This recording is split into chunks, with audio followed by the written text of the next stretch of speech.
익산에서 태어나서 익산에서 살고 있는 권태웅입니다. 반갑습니다.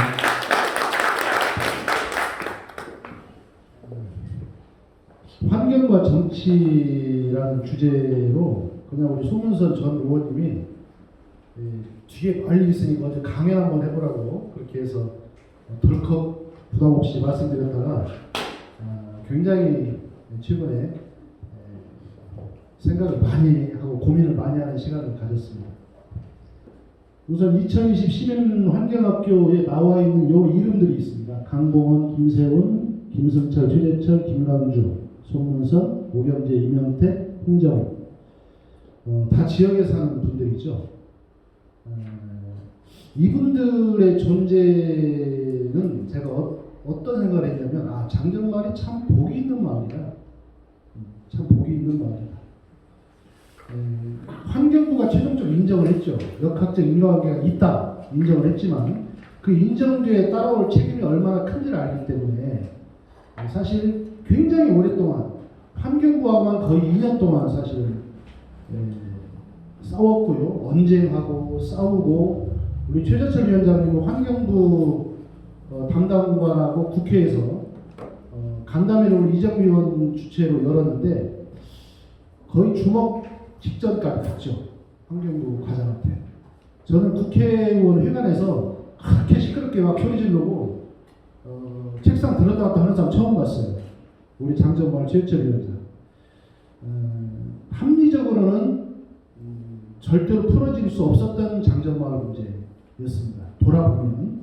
그리고 사실 이분들이 안 계셨으면 풀 수 없는 문제였어요. 사실은 분야별 다 전문가들이시거든요. 근데 전문가들 굉장히 바쁘시잖아요. 지금. 왜 웬만한 전문가들이 보통 많은 게 아니고 생활도 굉장히 바쁘고 연구도 바쁘고 한데 사실 무보수 자원봉사로 이런 분들이 한 분 한 분 모인 거예요. 그래가지고 지방자치단체 익산시 전라북도 공무원들 정말 엘리트들이에요. 그 환경 관련된 과의 공무원들은 그나마 다 전문가들이에요. 환경부 아예 엘리트들이죠. 그리고 장정마을 조사했던 그 연구소 거기는 주로 환경부 용역을 가지고 주로 연구를 해서 용역을 내는 그런 기관들 역시 전문가들이에요. 막 얘기를 하다 보면 이 전문적 용어 쓰고 처음 듣는 이 화학 용어서부터 이 논리까지 쭉 밀고 오면 절대 마을 분들은 감당할 수가 없어요. 무조건 100전 100패하게 돼 있어요.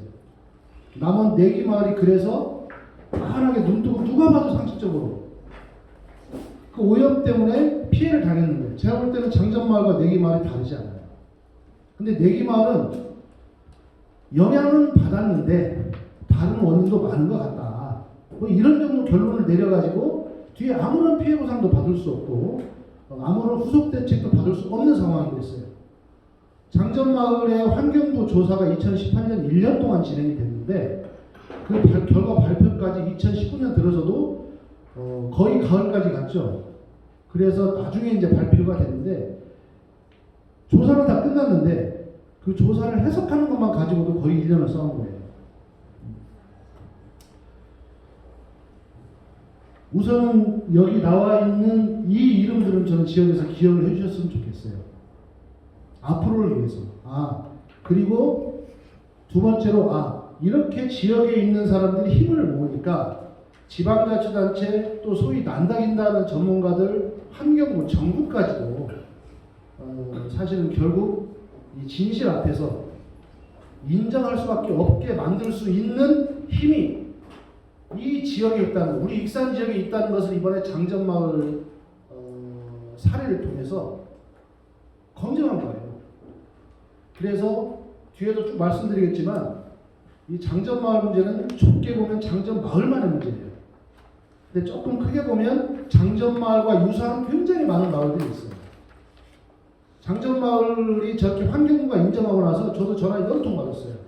우리 동네도 비슷한데 충청도도 받고 어디도 받고 저는 다니다 보니까 전국에서 얘기가 들어오더라고요. 그래서 어떤 데는 지방자치단체가 장정마을 사건을 딱 보고 이거 안 되겠구나. 옛날처럼 갈 수가 없겠구나 해서 조사를 직접 들어간 데도 있고 굉장히 다양한 변화가 실제 장전마을 때문에 전국적으로 일어났다는 상황으로 놓고 보면 장전마을 문제가 장전마을만의 문제가 아니고 장전마을과 유사한 마을의 많은 문제들을 대표하고 있는 어떤 그런 문제다 하는 것들을 또 잘 보셔야 돼요. 그 다음에 장전마을 문제는 비특이성 질환이라고 해서 예를 들어서 어떤 문제 때문에 어떤 질병이 딱 생기는 그런 문제들이 있죠. 이런 건 특이성 질환이라고 해요. 근데 비특이성 질환은 원인이 여러 가지 복합적인 원인에 의해서 어떤 문제가 생겼는데 어떤 한 가지 원인으로 보기 어려운. 그래서 그런 질환을 비특이성 질환이라고 하는데 장전마을의 경우에는 사실 연초박이 문제가 됐지만 뒤에서 좀 말씀드리겠지만 연초박만 문제가 된 게 아니에요. 문제가 된 건 굉장히 여러 가지 물질이에요. 근데 연초박에 혐의를 두고 어쨌든 연초박이 굉장히 많은 피해를 끼쳤다.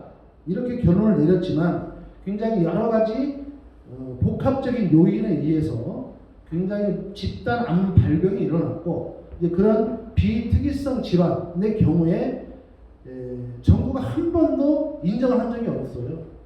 이러한 원인 때문에 마을 주민들이 이렇게 됐다는 걸 한 번도 인정한 적이 한 번도 없어요. 장전마을이 처음 사예요. 처음. 다시 말해서 앞으로는 이 장전마을 문제를 계기로 해서 이러한 비특이성 질환에 대해서도 이러한 과정을 통해서 이러한 사례가 생길 수 있구나 하는 것들이 이 장전마을 통해서 처음으로 이제 만들어진 거고 이제 지금부터는 이제 후속 조치예요. 정부가 인정을 했어요. 총리가 사과하고 도지사가 사과하고 시장이 사과를 했어요. 그럼 잘못했다는 거잖아요. 그럼 잘못한 이후에 앞으로 어떻게 할 거냐 또 문제가 있어요. 우선 그동안 피해를 받았던 피해에 대해서 어떻게 할 거예요? 사람이 입은 피해가 있겠죠. 그 다음에 동네가 입은 피해가 있어요. 동네가 입은 피해는 이제 복구한다고 막 돈을 들여서 우리가 200억을 썼네 하고 막 자료에 나와요. 세 번째는 앞으로의 문제예요. 여전히 주민들 건강은 좋지 않아요. 암에 걸리지 않더라도 피부병을 비롯해서 여러 가지로 아픕니다. 그래서 관리를 잘 못하면 훨씬 더 빨리 또 진행이 되기도 하고 현재 암으로 투병하시는 분들 굉장히 많으세요. 이런 피해보상 문제, 마을 보건 문제, 또 장전마을과 말씀드렸지만 장전마을만의 문제가 아니고 장전마을과 유사한 마을이 전국적으로 굉장히 많아요. 근데 이런 마을들이 많은 피해를 입게 되는 이유는 뭐냐면 첫 번째로는 법이 너무 허술해요. 법이. 하다못해 악취 문제 하나만, 물론 여기서 다 말씀드렸겠지만 악취 문제 하나만 놓고 그렇게 호소를 하니까 행정이 어떻게 했냐면 악취가 나지만 않으면 문제가 없다는 식으로 이걸 대했어요. 계속 악취 때문에 주민들이 머리도 아파하고 너무 힘들고 악취가 굉장히 심하니까 그럴 경우는 어떻게 해야 되겠어요? 상식적으로 공장에 찾아가서 그 악취가 거기서 난다고 주민들이 민원을 넣으니까 공장에 찾아가가지고 악취가 왜 나는지를 면밀하게 보고, 그죠? 그 다음에 뭘 해야 되겠어요? 상식적으로. 우리 구성동에 제가 지난주에도 보니까 새벽 1시에 냄새 나네요. 그 인분 냄새도. 냄새가 나요. 지난주에도. 근데 그 냄새를 맡으면 저는 무슨 생각이 있을까요? 이건 인분 냄새다 이렇게 생각했을까요? 이것은 만약에 인분 냄새 같은 화학 여러 가지 성분의 어떤 냄새일 수도 있잖아요. 장전마을은 2001년부터 2018년까지 조사 끝날 때까지 정말 십수년을 주민들이 호소했지만 그 냄새가 어떤 성분인지를 한 번도 조사하지 않았어요. 냄새가 나면 냄새를 포집을 해요. 1리터짜리 포집을 해가지고 이걸 500리터 공기하고 섞어가지고 냄새가 안 나면 악취가 안 나는 거고 거기서 냄새가 나면 냄새가 나는 거예요. 그러니까 악취가 나냐 안 나냐 이런 문제고 악취가 난다고 민원이 막 들어오면 회사에 가요. 근데 누구 얘기 들어보니까 회사에 와서도 여러 사업장을 이렇게 두루 돌아보지 않고 사무실만 휙 들어갔다가 또 갔다는 그런 주민들 증언도 있고 그래요. 다 녹취해놨어요. 백서에 나오겠지만. 결국 이렇게 악취가 나게 되면 악취의 성분을 검사를 해야 돼요. 이게 악취의 성분 도대체 뭔지, 이게 시민들에게 영향을 주는지 안 주는지, 이게 유해한지 유해하지 않은지, 알려진 물질인지 그렇지 않은지를 알아봐야 되는 거죠. 왜? 지금 굉장히 많은 법들이 있지만 그 많은 법에 우리에게 피해를 주는 화학물질이 전부 올라가 있는 건 아니에요. 새로운 화학물질이 계속 나오기 때문에 문제가 생기면 물질을 조사하고 이게 피해를 끼치는지를 확인하고 전 세계의 연구 원원들을 뒤져서 혹시 검증된 물질인지를 보고 검증이 안 됐으면 검증을 해서 해봐야죠. 처음 보는 물질인데 이게 인간에 영향을 주는지 안 주는지. 그렇지 않아요? 한 번도 십몇 년 동안 그 물질의 내용에 대해서 조사한 적이 없어요. 법에 나와 있는 것만 조사를 했는데 그 조사도 허술한 조사였어요.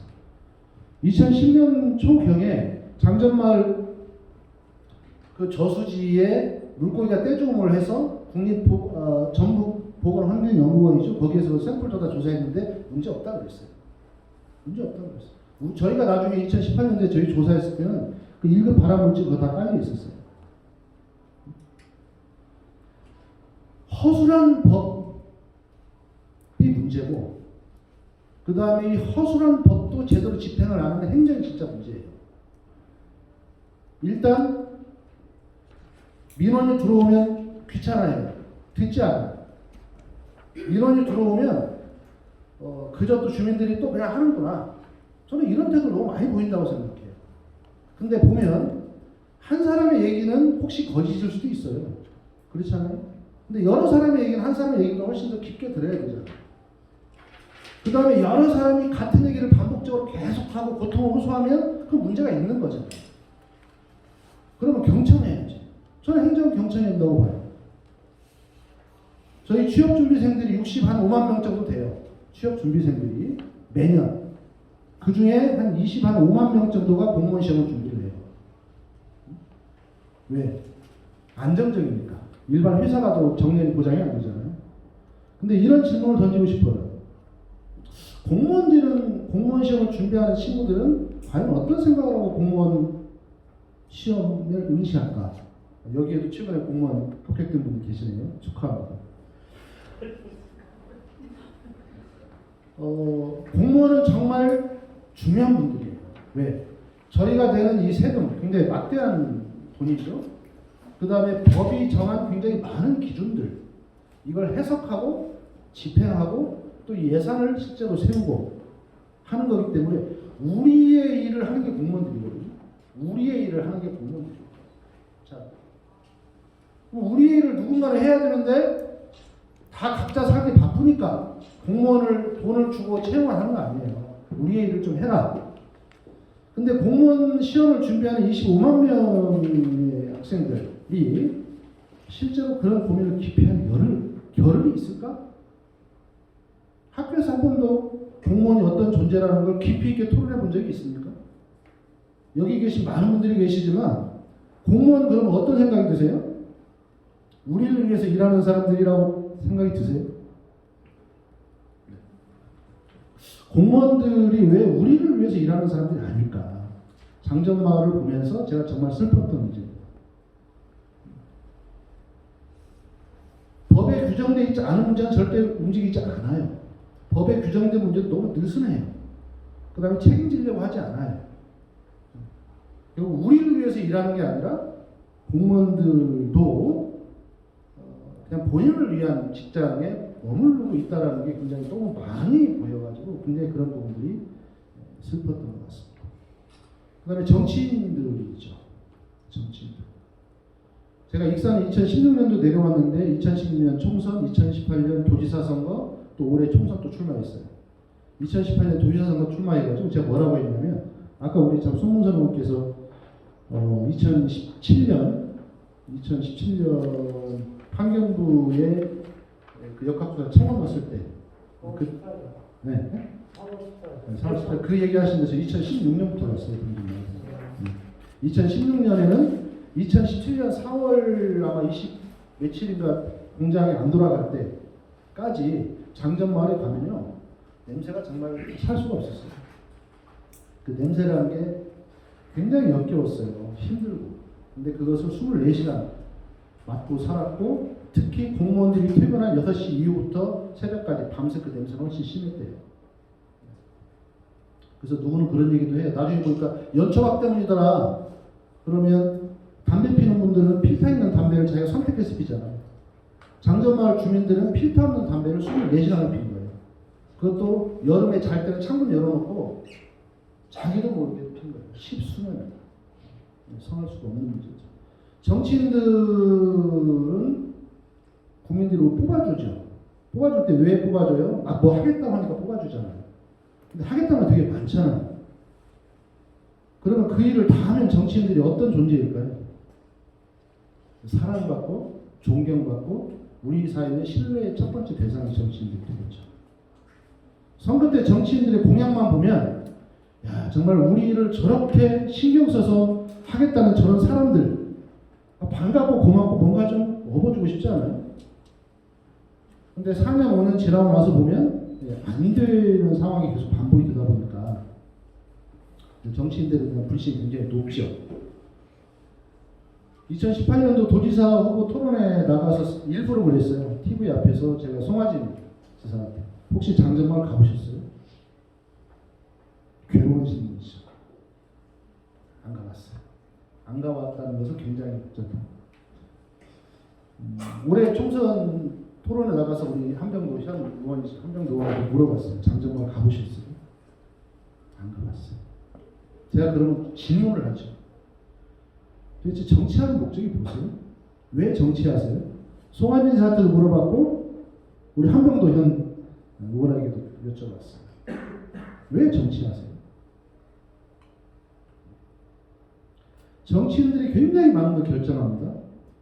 현재 국회의원들이 한 300명 되잖아요. 저희 1년 예산이 500조가 좀 넘잖아요. 그럼 국회의원 한 명이 1년에 2조 원 가까운 돈에 대해서 결정해요. 2조. 어느 정도 큰 돈인지 모르시죠, 2조. 근데 제대로 결정하고 있을까요? 또 법을 만들어요. 이 법안에서 아자가 들어가는지 어자가 들어가는지에 따라서 전 국민이 영향을 받을 수도 있어요. 법 하나에 따라서. 법은 무서운 거예요. 법은 칼이기도 하고 법은 밥이기도 하고 법은 사랑이기도 해요. 어떤 법을 만드느냐 하는 것들이 국회의원들이 하는 일인데 2조 원에 가까운 예산을 결정을 하고 그 국민 전체에 영향을 끼치는 법을 만드는 국회의원들이 무슨 생각을 하고 정치를 할까요? 저는 여의도에서 2004년부터 올해 5월까지 물론 익산에 한 4년 내려온 기간 잠깐 빼고요. 10몇 년을 있었거든요. 여의도에는 두 부류의 인간들이 존재해요. 배지를 단 인간, 배지를 안 단 인간. 배지를 안 단 사람들은 보좌관들 아니면 여튼 뭔가 좀 필요해서 여의도 오는 사람들 이렇게 대부분이죠. 또 배지를 안 단 사람들을 자세히 보면 국회의원 한 번 정도 하다가 국회의원 못해서 다시 여의도에 왔다 갔다 하는 사람들이 국회의원보다 훨씬 많아요. 10몇 년 동안 그 무수한 사람들을 만났죠. 근데 특히 전라북도와 익산의 국회의원들은 여의도에서 존재감이 없기로 유명한 것 같아요. 제가 느끼기엔 그랬어요. 왜? 정책적으로 특별하게 도전적인 사람들이 거의 없었어요. 전라북도와 익산. 그러니까 이 정치라는 게 뭐 하기 나름이잖아요. 그러니까 당선이 됐어요, 올해. 그리고 국회의원 임기 4년이에요. 4년 동안 정치를 하는데 중간 지나 1년 지나가 2년 지나가 3년 지나가 4년 다 돼가 그러면 어떤 생각이 들까요? 제가 보는 굉장히 많은 정치인들 뇌리 속에는 이 재선이라는 게 이 활동이 굉장히 중대한 기준이에요. 재선을 위해서는 어떻게 해야 될까요? 재선을 위해서. 제가 이번 총선에서 한 분한테 물어봤어요. 왜 정치하세요? 누구를 위해 정치하세요? 물어봤어요. 그랬더니 모든 시민들을 위해 정치합니다. 그래서 제가 그런 얘기를 했어요. 모든 사람의 연인은 아무의 연인도 아닙니다. 모든 사람의 친구는 아무의 친구도 아닐 수도 있어요. 정치는 왜 누구를 위해서 하는지가 정확해야 저는 그게 정치라고 생각해요. 장전마을에 왜 현직 도지사 또 지역의 정치인들이 찾아가지 않았을까? 저는 그걸 깊이 새기고 또 새겨봐야 된다고 생각해요. 왜? 그렇게 중요한 법을 만들고 예산을 세우는 정치인들이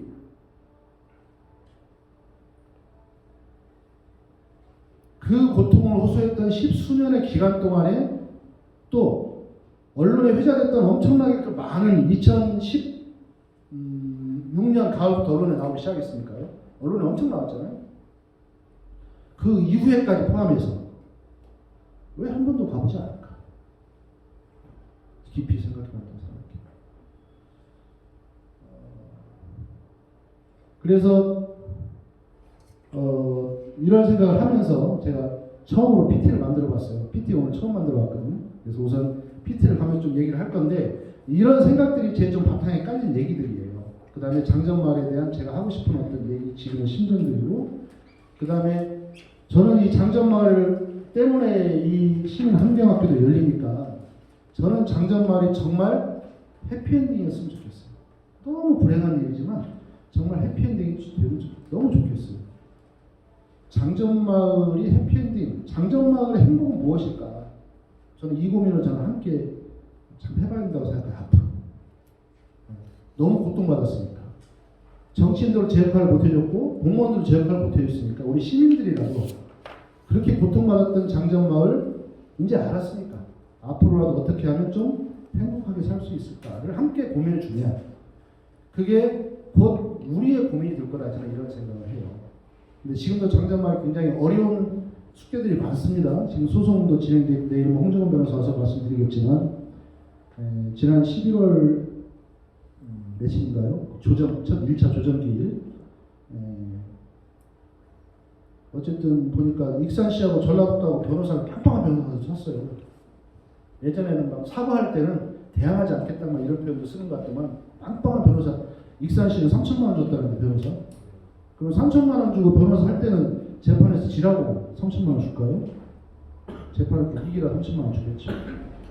그럼 익산시가 그 재판에 이기면은 장전마을 주민들은 어떻게 되는 거죠? 일테면 이런 거예요. 왜냐하면 지금 다른 피해 보상을 받을 수단이 없으니까 소송을 할 수밖에 없었어요. 소송을 다 걸고 싶었어요. 익산시, 전라북도, KTNG, 환경부 싹 걸고 금강농산도 물론 금강농산 지금 구속돼 있지만 다 걸고 싶었는데 금강농산은 부도났다고 그러고 KTNG는 이 담배입 때문에 근다는데 담배입 소송에서는 KTNG가 아주 능력이 있잖아요. 센 사람들이거든요. 그 다음에 환경부는 또 이제 우리가 소송을 거기까지 딱 걸면 소송을 지자체만 걸면 환경부가 소송을 지원을 한대요. 고민이 굉장히 많았거든요. 사실은 전부 다 책임자들이에요. 지방자치단체, 정부, 환경부, KTNG 전부 책임자들이에요. 전 책임을 다 물어야 한다고 생각해요. 근데 우선 주민 피해소송과 관련해서는 익산시하고 전라북도 제일 가까운 데서 주민들에 대해서 우선 그 책임을 다해야 될 사람들이기 때문에 익산시와 전라북도에 소송을 걸었는데 변호사를 익산시는 3천만 원 샀다는데 3천만 원밖에 안 줬어요. 이렇게 얘기하신다고 해요. 그래서 사과의 내용이 무엇이었을까? 왜 사과했을까? 정부가 역학적 인과관계가 있다고 발표를 했는데 결국 내가 그 인허가 기관이고 관리기관인데 이렇게 됐으니까 잘못했겠구나. 이런 건조한 사과였을까?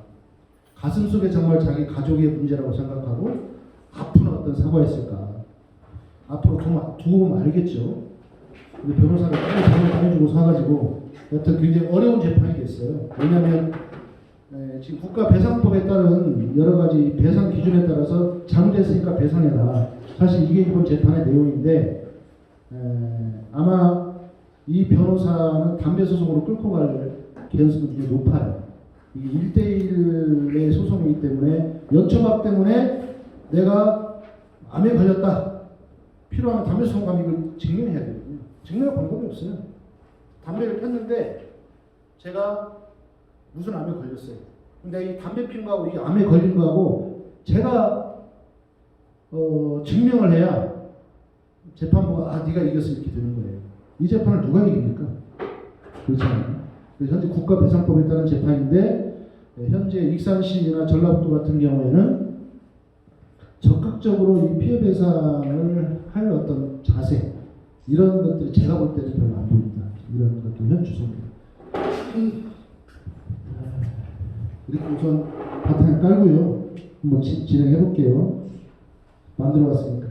환경 문제, 우리 삶에 영향을 미치는 조건들. 우리 삶에 영향을 미치지 않으면 의미가 없죠. 저 우주에 뭐 어떤 문제가 생기더라도 사실 우리 삶에 영향을 미치지 않으면 그 환경 문제가 아니죠. 우리 삶에 영향을 미치는 문제들이 환경 문제다. 이렇게 얘기를 합니다. 그 다음에 사회적 딜레마라는 표현을 써봤어요. 이 표현을 많이 들어보셨을 거예요. 잘 살고 싶고 행복하고 싶어요. 우리 아이 좋은 대학에 보내고 싶고 좋은 취직자를 보내고 싶어요. 그래서 학교에서 하면 좋겠는데 안 되니까 어떻게 학원 보내요. 여기 학원 보내니까 어떻게 여기서 학원 보내요. 저기서도 보내요. 전 국민이 학원에 가보내요. 그래서 사교육을 안 할 수가 없어요. 근데 사교육을 이건 뭐 사교육에 대한 평가를 하는 건 아니고 하나의 사례를 드는 거예요. 그래서 우리 사교육이 굉장히 커졌어요. 어떨까요? 사회적 비용이 엄청 커졌잖아요. 원래 개인적으로는 내가 잘 살고 싶어서 한 일인데 사회 전체로 엄청나게 비용이 커진 거예요. 이 크기만한 풀밭이 있어요. 여기 양을 키워요. 여기 계신 분들이 한 마리씩 다 키워요. 이 풀밭이 어떻게 됐을까요? 시간이 가면 양을 한 마리씩 다 키우고 계세요. 제 풀밭이 저만한 크기의 저보다 좀 커야 되겠죠? 하여튼 저만한 크기의 풀밭이 있어요. 나중에 풀밭이 어떻게 됐을까요?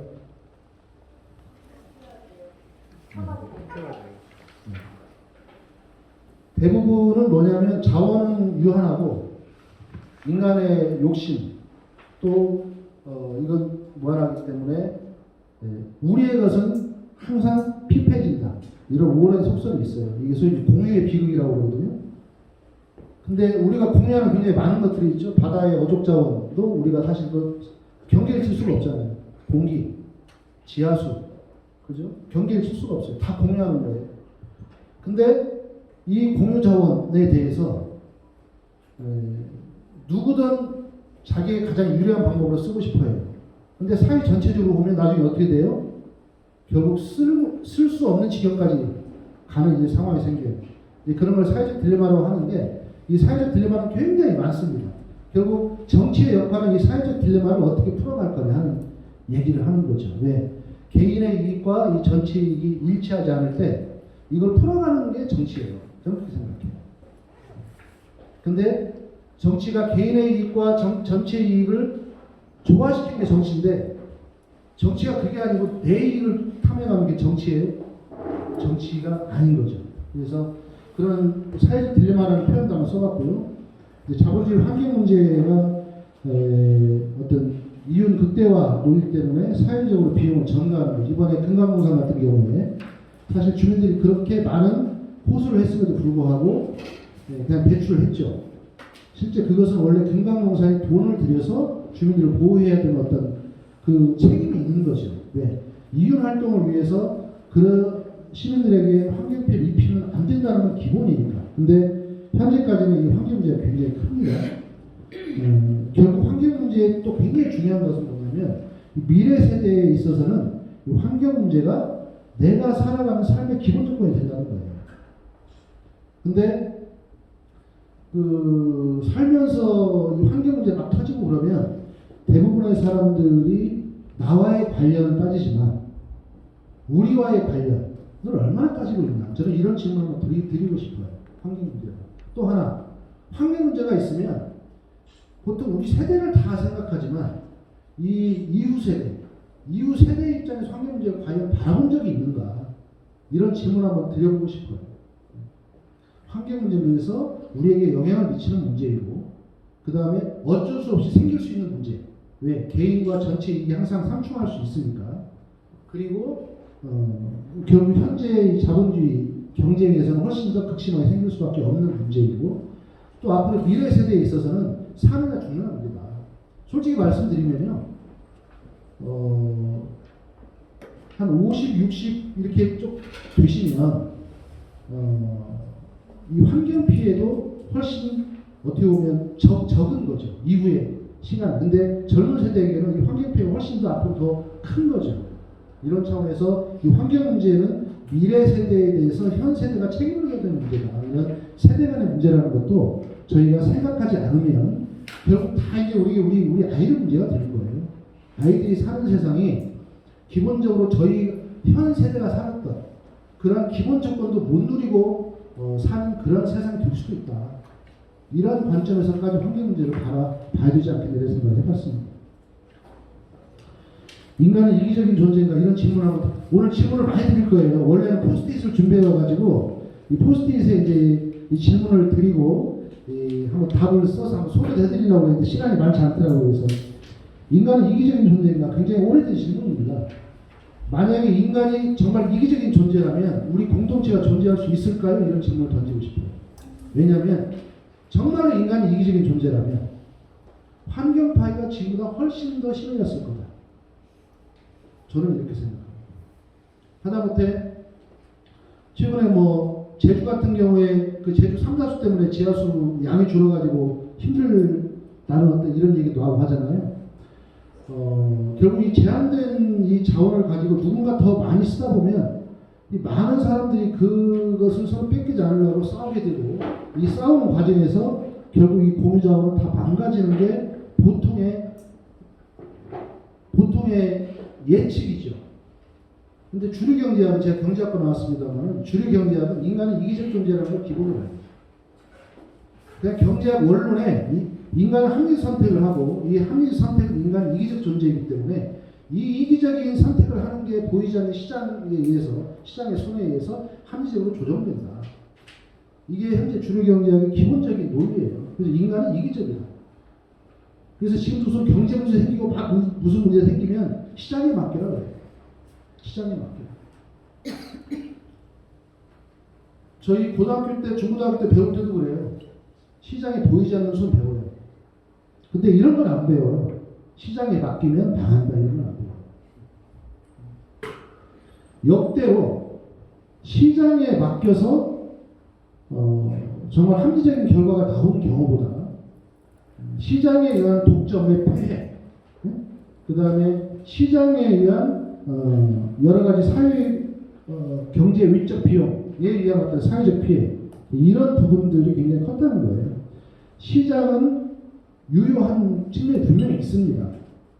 근데 시장만 가지고는 현재 인간의 이 사회적 딜레마를 절대 풀어낼 수 없다 이런 거예요. 그게 굉장히 오랫동안 있었고 만약에 그런 인간이 이기적 존재였다라고 한다면 우리 공유자원은 진작부터 이미 망가졌을 거다. 뭐 체육 동적 게임도 있고 독재 게임도 이런 거 혹시 들어보셨어요? 한번 해보시면 재미있어요. 그러니까 이 정치 문제와 환경 문제를 얘기하는 데 있어서 인간의 본성에 대해서 한번 생각해볼 필요가 있어요. 사람들의 상처를 많이 받은 분들은 인간에 대해 굉장히 불신하겠죠. 그 다음에 인간에 대해 굉장히 신뢰하는 이런 분들도 계시고, 근데 인간에 대해서 어떻게 생각하냐에 따라 살아가는 모습이 달라요. 관계가 달라져요. 신영국 선생님 그런 말씀 하셨잖아요. 살아가는데 가장 핵심적인 것은 관계다. 관계. 친구가 된다는 것은 서로 마주보는 것이 아니라 같은 것을 바라보는 것. 이런 얘기도 하시잖아요. 그 관계 얘기를 굉장히 많이 하는 건데 인간은 이기적 존재라면 이 세계는 이 환경은 진작에 다 망가졌을 건데 희한하게 이 자본주의 하에서도 이 환경이 유지가 되고 완전히 망가지지는 않는 이런 상황이 있다는 것을 우리가 잘 볼 수가 있어요. 그 다음에 어떤 사람 같은 경우에 정말 이기적인 어떤 행위를 반복해서 하는 사람도 있는가 하면 굉장히 이타적인 삶을 사는 사람도 있고, 그래서 이 행동경제학이라고 해서 이 사람들의 속성 경제학적으로 막 연구를 해보는 거예요. 자, 100만 원을 손에 쥐었어요. 나눠 가져야 돼요. 근데 얼마든 뭐 1원을 제한할 수도 있어요. 근데 만약에 거절하면 못 가져가요. 얼마를 제한하시겠어요? 저도 정확히 반으로 하겠습니다. 반으로. 일산 분들이 특별한가 봐요. 행동경제학에서 굉장히 많은 실험을 했거든요. 근데 제일 많이 나온 게 4,000원에서 5,000원 사이. 4,000에서 5,000원 사이 제일 많이 나왔고, 4,000에서 5,000원을 제한하면 이 사람이 동의할 거다. 그래서 우리 가져갈 수 있을 거다. 그래서 4,000에서 5,000원을 다 그렇게 했대요. 근데 거기서 멈추면 이 사람이 재미가 없잖아요. 그래서 그 다음에 어떤 실험을 했냐면 이게 이제 최후 독적 게임이에요. 근데 거기서 한 가지 더 물어봤대요. 만약에 이 사람이 얼마 제한했을 때 어느 선 이하는 안 받으려고 생각했어요? 라고 또 물어봤대요. 그랬더니 어느 정도 나왔을 것 같아요? 2천 정도 나왔대요. 20만 원. 100만 원인데 보통 40만 원, 50만 원을 제한하면 다 받아서 이렇게 하는 게 많았는데 20만 원 이하를 제한하면 나는 안 받겠다. 보통 이런 경우가 굉장히 많았대요. 근데 실험을 또 했어요. 이번에 역시 100만 원이 하늘에서 떨어졌어요. 주었어요. 근데 그냥 동의 안 해도 돼요. 그렇죠. 근데 실제로 어떨까요? 두 사람이 봤는데 한 사람이 100만 원을 받았어요. 근데 내 맘대로 그냥 주기만 하면 돼요. 1원을 줘도 돼요. 1원을 줘도. 그렇잖아요. 이렇게 실험해 봤는데 어느 정도 나왔을 것 같아요? 제일 많은 게 액수가 100만 원 중에 만 원. 제일 많은 게 어느 정도 나왔을 것 같아요? 2만 원? 10만 원. 네. 100만 원 중에 100만 원 중에 이 실험을 다 해보니까 그냥 조금만 줘도 상관없는데 제일 많이 나온 게 20만 원. 그러니까 인간은 이기적인 존재인 것도 맞지만 이기적이지만은 않다는 거예요. 생각한다는 거예요. 관계를 생각한다는 거예요. 관계. 그래서 인간은 이기적이기도 하고 이타적이기도 하고. 그래서 이 행동경제학에서 굉장히 오래 해서 나중에 결론을 내는 건 뭐냐면 인간은 상호적인 존재다. 사람이 믿어주면 나도 믿어주고 싶고 배신하면 배신하고 싶고 상호적인 존재다. 이제 상호적인 어떤 이런 존재라는 게 가장 현실적인 어떤 인간입니다. 이런 얘기예요. 그러니까 사실은 뭐 살다 보면 그렇잖아요. 살다 보면 내가 믿어줬는데 배신을 당하는 경우도 있고 본의 아니게 내가 어려워서 배신하는 경우도 있고 이런 건데 실제로 조사를 딱 해보니까 인간은 그렇게 일방적으로 이기적이지도 않고 생각하더라고요. 관계를. 그 미국 경제학자 중에 뒤에 그래서 인간은 상호적 존재다. 이제 이거 뭐 답은 아니에요. 실제로 쭉 하다 보니까 그렇게 나오더라는 거예요. 그래서 생각보다 아까 100만 원에서 보통 뭐 만 원, 2만 원 할 것 같지만 한 20만 원 정도를 가장 많이 얘기하더라는 거예요. 실제 통계적으로. 그래서 그 정도의 어떤 관계성 이걸 다 생각한다. 너무 절망하지 말라는 거죠. 그 다음은 공유의 비극을 넘어서 공유의 비극, 공유 자원은 반드시 황폐해야 된다. 오랫동안 있었던 얘기예요. 근데 보니까 이상하게 정부가 개입하지도 않고 법을 만들지도 않았는데 황폐화되지 않고 그걸 잘 활용하는 사례들이 의외로 굉장히 많더라는 거예요. 그래서 미국의 여성 경제학자 엘리너 오스트롬이라는 경제학자가 전 세계 사례를 다 조사해봤어요. 그리고 그걸 책으로 했어요. 그 책 제목이 공유의 비극을 넘어서요. 이 책 꼭 한번 읽어보세요. 읽어보시면 우리 지역 사회에 사는데 뭔가 답이 보이기도 해요. 그래서 사람들이 쭉 하다 보니까 이러다 보면 우리 지하수가 다 오염될 것 같아, 다 없어질 것 같아, 우리 대기 오염될 것 같아, 뭐 살림이 다 망가질 것 같아. 이런 상황 앞에서 사람들이 서로 상의하고 규칙을 만들고 그리고 그걸 지켜나가고 지켜나가지 않는 부분에 대해서는 벌을 내리고 잘 지키는 사람에게 상을 주고 이걸 스스로 하더라는 거예요. 마을들이 스스로 하면서 결국 뭐냐면 서로 소통하지 않고 내버려뒀으면 다 망쳐질 것을 사람들이 그 위기 앞에서 얘기하고 대책을 세우고 그 규칙으로 만들고 그 규칙에 대해서 지킨 사람은 상을 주고 지키지 않는 벌을 주는 이러한 사례들이 세계적으로 굉장히 무수한 사례가 많더라는 거예요. 이걸 통해서 이 공유의 비극을 다 넘어서더라. 그래서 인간은 그렇게 주류경제학이 얘기하는 것처럼 일방적으로 이기적이지 않더라. 이런 결론을 오스트롬이 내리면서 이 책을 가지고 노벨 경제학상을 받았어요. 그래서 세상이 너무 회색으로 보이고, 사람에 대해서 너무 지친 분들 있죠. 공유의 비극 한번 읽어보세요. 이렇게 사람들이 현명하고 관계제한적이고 어려운 점을 함께 풀어가기도 하는구나. 세계적으로 이런 사례들이 있구나. 익산도 할 수 있구나. 이런 생각을 할 수가 있습니다. 안 넘어가는데. 빨리빨리 가볼게요. KBS 명견관리에 보면 스웨덴의 정치를 만나다 이런 게 있어요.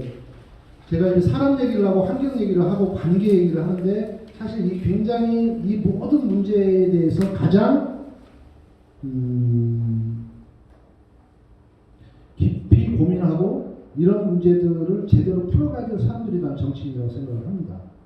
그 정치인들이 존경을 받는 사회는 그 사회의 행복지수가 대체적으로 굉장히 높아요. 정부나 국회가 신뢰를 받는 지수가 높을수록 그 사회의 행복지수가 높습니다. 우리 사회의 행복지수는 어느 정도일까요? 청소년 행복지수는 OECD 꼴찌입니다. 가장 행복하지 않습니다. 자살률 가장 높습니다. 정치인에 대한 신뢰 바닥입니다. 뭐죠? 우리 사회에는 정치인에 대해서 절대 믿지 않습니다. 우리의 일을 하는 사람들이 아니고 지 일을 하는 놈들. 그 다음에 얼굴이 두꺼운 분들. 그 문제는 정치인들에서 욕을 하는 건 자유고 정치를 불신하는 건 자유인데 사실 정치에 대한 신뢰가 없는 곳은 그만큼 행복지수가 실제로 떨어지더라. 행복하게 못 살더라. 이게 세계적으로 어디를 봐도 다 보이는 문제들이에요. 그 문제는 저는 스웨덴 이제 정치를 굉장히 유머적으로 공부를 해보는데 명경만리에 소개되는 얘기예요. 국회의원들이 차고 자전거를 많이 이용하더라. 보좌관이 따로 없더라. 우리 보좌관 몇 명인지 아시죠? 지금 현재 보좌관 수가 계속 늘고 있어요. 계속 늘고 있어요. 현재 국회의원 1인당 보좌관 수 9명이에요. 4급들, 5급들, 6급들, 7, 8급 해서 9명이에요. 예전에 인턴이었는데 보좌관 다 들어가고 9명인데 공부는 국회의원들이 한다, 보좌관이 한다? 보좌관이 한다. 공부는 보좌관이 굉장히 열심히 합니다.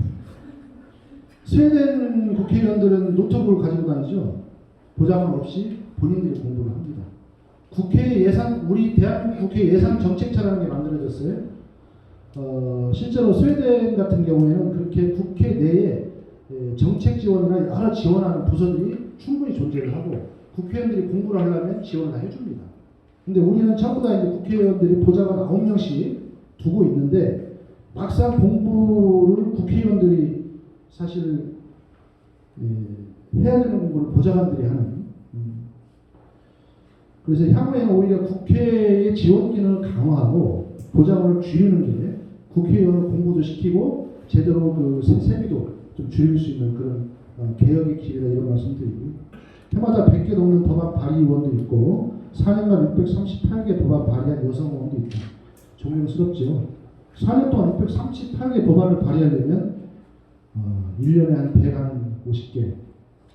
그러면 뭐 2, 3일에 법안 한 개씩 발의했다는 건데 거의 뭐 어마어마하게 공부하고 많은 사람들이 얘기를 듣고 이걸 하나의 규칙으로 만들고. 근데 이런 정도도 가능하더라는 거죠. 이 활동도 하나 6만 원이야. 스웨덴 정치인이 언제 한번 여의도 온 적이 있어요. 출장비를 가져와요. 식비도 타오겠죠. 근데 이제 국회의원이 오니까 스웨덴 국회의원이 오니까 여기도 국회의원이 초대를 할 거 아니에요. 근데 초대하면 밥값 내라고 하겠어 우리가 되지. 그러면 밥값 우리가 딱 내고 나면 그 사람 밥값 굳잖아요. 돌아가서 밥값을 받는 거예요. 믿을만하죠? 그렇게 쓴다는 거예요. 왜? 세금이니까.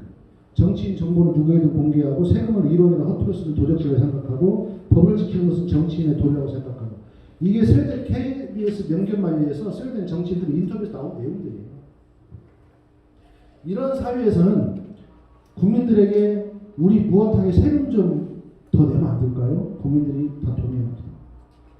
왜? 무엇에 쓰는 돈인지 믿으니까. 그러면 예를 들어서 100원 가지면 국민 전체의 일을 들 것을 이걸 세금으로 정책적으로 하지 않고 다 개인적으로 하면 어때요? 1,000원 들어야 돼요. 다. 이런 문제도 굉장히 많습니다. 무엇을 위해 정치하는가? 저는 이 질문을 우리 정치인들이 던져야 된다 이렇게 생각을 합니다. 영상 하나만 짧게 제가 보시게요. 저를 정치하게 만들었던 분의 영상입니다.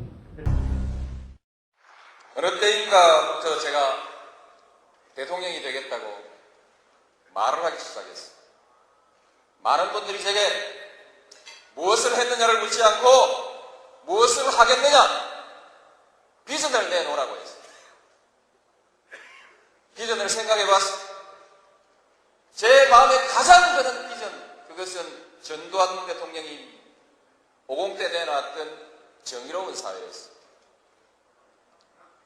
노태우 대통령이 내놨던 보통 사람의 시대도 상당히 매력 있는 비전이었습니다. 신한국, 세계화, 정보화, 개혁, 문민정부의 비전도 참 좋았습니다. 저는 국민의 정부의 비전은 달달합니다. 민주주의, 시장경제, 생산적 복지, 남북화해, 노사협력, 지식기반 사회. 저도 그렇게 말하면 됩니다. 저도 할 수 있습니다. 그러나 이렇게 말할 때 제 가슴은 공허합니다. 그 말을 누가 못하냐? 누가 무슨 말을 하느냐가 중요한 것이 아니라 누가 할 수 있느냐가 중요한 거 아니겠습니까? 2001년도 연설입니다. 2001년도. 물론 이제 그 뒤에 여기 또 여러 당적을 가지신 분들도 계실 거고 그 뒤에 또 오랜 시간이 흘렀기 때문에 여러 이제 선호가 있으실 텐데 이것을 오늘 같이 보자고 한 이유는 어떤 걸 느끼셨어요? 이 연설을 보시면서 어떤 느낌 같은 게 좀 있으세요? 이거는 포스트잇 해가지고 다 써야 되는데 어떤 느낌 받으셨어요? 이 대통령에 출마하겠다고 하는 연설입니다. 민주당 당원들을 대상으로 해서 대통령 출마하겠다고 실제 공식 선언한 연설인데 저는 이 연설을 보면서 진심이 느껴졌습니다. 무엇을 하겠다는 게 굉장히 분명하구나 하는 이 정치인 노무현의 정치의 목표를 확실히 저는 가슴으로 느꼈습니다. 그리고 저 사람의 정치하고 좀 다르겠구나 이러한 믿음도 생겼었습니다. 사실 그래서 정치를 여러 가지 이유가 있지만 정치를 시작한 이유 중에 하나도 노무현이라는 인물 때문에 이렇게 정치를 시작하게 됐던 것 같습니다. 이 영상의 가장 주요한 키워드가 뭘까요? 핵심 단어. 노무현이 얘기하고자 했던 핵심 단어가 뭐였을까요? 여러 얘기를 했는데 그 중에 가장 중요한 단어 하나만 뽑아내면 뭘 뽑아내고 싶으세요? 정의. 네? 정의. 우리 한신 대표님. 네. 우리 신기백 선배님. 졸지 마시고요. 아닙니다. 죄송합니다. 일단 사회적 신뢰. 라는 말이 저는 그때부터 지금까지 제 뇌리속에 꽂혀 있는 정치는 이 사회적 신뢰, 사람들의 관계, 그 다음에 사회 내에서의 어떤 신뢰 지수 이런 걸 높여가는 게 정치구나. 그게 정치가 되면 이 나라와 사회를 바꿀 수 있겠구나 진짜. 신뢰 문제입니다. 신뢰 지수를 높여가는 정치인이 있고요. 사회적 신뢰를 망가뜨리는 정치인이 있습니다. 정치는 여러 개 나눌 수 있습니다. 배지를 단 정치인, 안 단 정치인. 사회적 신뢰를 높여가는 정치인, 망가뜨리는 정치인. 굉장히 다양한 저를 나눌 수 있지만 여기서 본 것은 진심에서 나오는 얘기. 누가 쓴 걸 읽어간 게 아니고 굉장히 오래 생각했던 노무현의 어떤 철학, 진심, 그 다음에 사회적 신뢰에 대한 문제의식, 실제 거기에 대한 기대 이런 것들이 굉장히 컸던 것 같습니다. 물론 여러 가지 구체적인 정책에 있는데 이 차이를 떠나서 드리는 말씀입니다. 무엇을 위해 정치하는가 굉장히 중요한 질문입니다. 저는 정치인들에게 항상 질문해야 된다고 생각합니다. 투표하실 때 저 사람들은 무엇을 위해 정치할까를 질문하고 생각해야 됩니다. 나하고 가까우니까 우리 고등학교 누구니까 이거 아니고요. 무엇을 위해서 정치하는 사람이지? 왜 나온 거야? 저는 이 질문이 익산 지역사회에서 굉장히 활성화될 때 장전화 같은 문제도 제대로 풀 수 있고요. 우리 앞으로의 문제도 뭐 인구 유출 문제부터 시작해서 뭐 낭산 문제, 뭐 악취 문제 이런 문제 능히 풀어갈 수 있는 문제들이라고 생각합니다. 현실에 터져있는 이 문제들을 풀어가는 것은 저는 쉽다고 생각해요. 닥쳐온 문제를 풀어가는 게 굉장히 어렵습니다. 근데 익산의 정치는 현실의 문제조차도 외면하거나 못 풀어가고 있는 거 아니냐. 도대체 무엇을 위해 정치하는 겁니까? 이렇게 좀 질문해야 된다고 생각합니다. 그 다음에 이 질문을 꼭 해야 된다고 생각합니다. 누구를 위해서 정치합니까? 당신은 도대체 누구를 위해서 정치합니까? 저는 유권자라면 이 질문을 반드시 모든 정치인들에게 던져야 된다고 생각합니다. 그렇지 않고 투표하시면 행복하지 못합니다. 특히 우리 아이들. 이것도 영상 하나만 보고 가겠습니다. 저는 이분의 철학에 동의하고 누구를 위해 정치하는 걸 이분에게 배웠습니다. 당 대표가 되면은 대표 선출 때 최고위원은 꽃다발 하나 주는데 당 대표는 3개씩 주는 이런 불평등과 예산 낭비를 근절하겠습니다.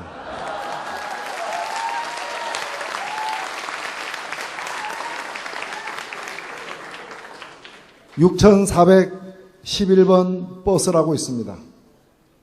서울 구로구 가로수공원에서 출발해서 강남을 거쳐서 개포동 주공 2단지까지 대략 2시간 정도 걸리는 노선버스입니다. 내일 아침에도 이 버스는 새벽 4시 정각에 출발합니다. 새벽 4시에 출발하는 그 버스와 4시 5분경에 출발하는 그 두 번째 버스는 출발점에서 출발한 지 15분 만에 신도림과 구로시장을 거칠 때쯤이면은 좌석은 만석이 되고 버스 사이 그 복도길까지 사람들이 한 명 한 명 바닥에 다 앉는 진풍경이 매일 벌어집니다. 새로운 사람이 타는 일은 거의 없습니다. 매일 같은 사람이 탑니다.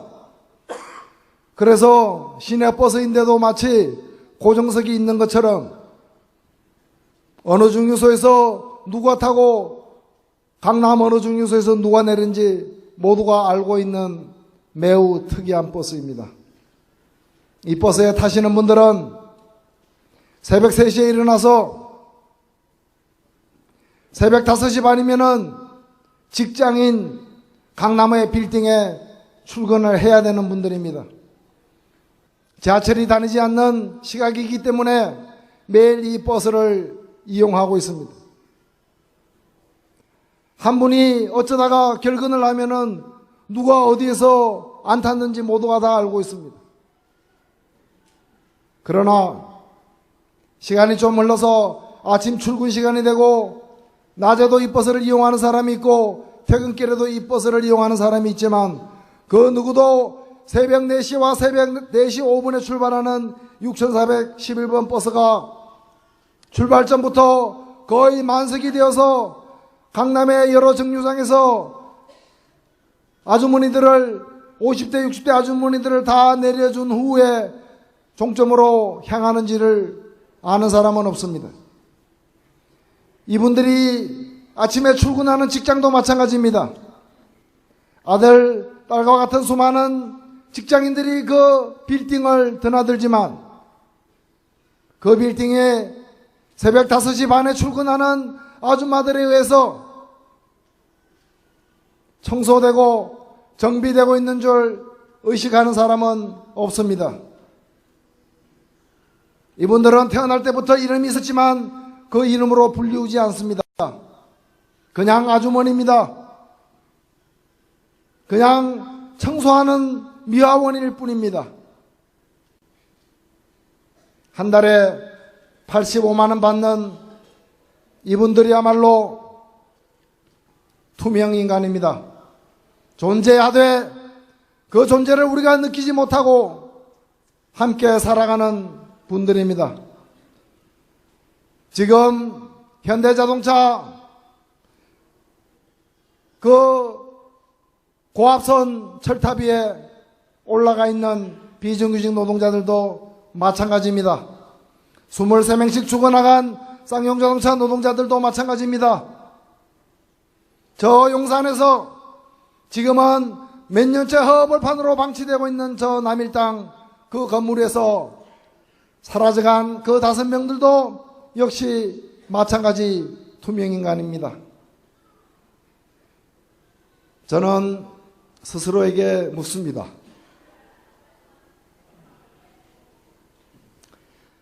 이들은 9시 뉴스도 보지 못하고 일찍 잠자리에 들어야 하는 분들입니다. 그래서 이분들이 유시민을 모르고 심상정을 모르고 이 노회찬을 모를 수도 있습니다. 그러나 그렇다고 해서 이분들의 삶이 고단하지 않았던 순간이 있었겠습니까? 이분들이 그 어려움 속에서 우리 같은 사람을 찾을 때 우리는 어디에 있었습니까? 그들 눈앞에 있었습니까? 그들의 손이 닿는 곳에 있었습니까? 그들의 소리가 들리는 곳에 과연 있었습니까? 이게 노회찬 의원이 돌아가시고 나서 언론에 엄청나게 많이 회자됐던 6411 버스 연설입니다. 2012년 10월 달에 정의당 창당할 때 첫 대표가 당선돼가지고 당선 수락 연설을 하신 건데, 정리하자면 투명인간들을 위한 정치를 해야 되고 거기에 대해서 자기의 모든 것을 다 갈아넣겠다, 이런 연설을 하신 거예요. 그 정치는 이 사회 전체를 위해서 꼭 필요하지만 진짜 정치가 필요한 사람들은 소위 그 사회 투명인간들입니다. 재력이나 여러 관계에서 스스로를 보호할 수 있는 능력을 가진 소수의 이러한 사람들. 하지만 굉장히 다수의 사람들은 전부 이 사회의 어려움을 개인의 몫으로 알고 삽니다. 우리 사회는 특히 모든 어려움을 다 개인의 몫으로 살고, 네가 못나고 내가 노력을 안 했기 때문에 이렇게 살 수밖에 없다라는 생각을 오랫동안 주입시켜 왔습니다. 근데 어떤 문제도 사회적이지 않은 문제가 없어요. 제가 가끔 드리는 말씀이지만, 여기는 안 썼습니다만, 애인을 만나서 배우자를 고르는 문제는 굉장히 개인적 문제입니다. 그죠? 근데 이거 굉장히 사회적 문제입니다. 예를 들어볼까요?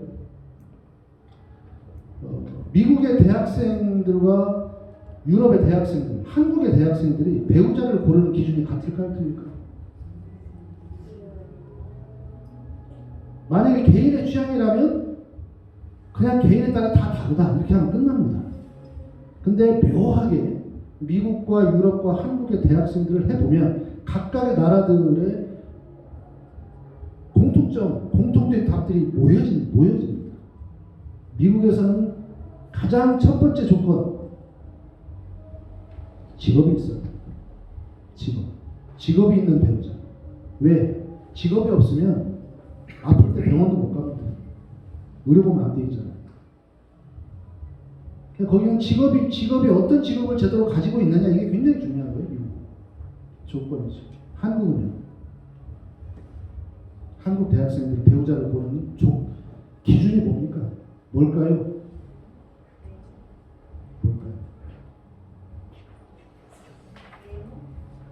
외모, 맞벌이, 스펙, 재산, 네?